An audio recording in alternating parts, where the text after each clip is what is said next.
pour aller à ces profondeurs et déposer des explosifs. Il y a un gazoduc soviétique au mois de juin 1983 qui a explosé, une explosion gigantesque qui a été prise d'ailleurs pour une explosion nucléaire à l'époque.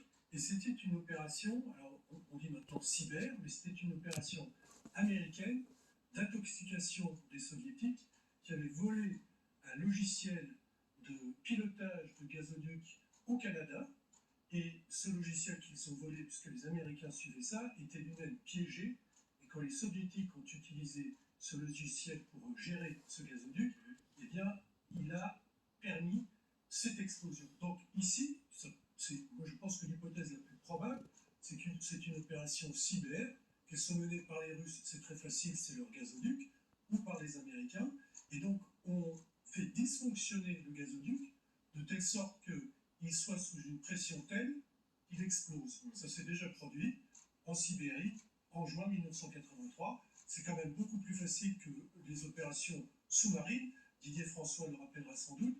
À cet endroit, c'est quasiment impossible que ça se fasse sans être détecté. Très très difficile.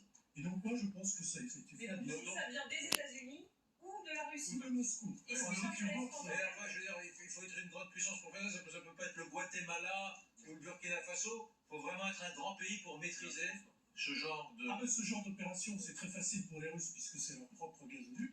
Les Américains savent faire ça très très bien. D'autres puissances savent le faire, la Chine bien entendu et quelques-unes.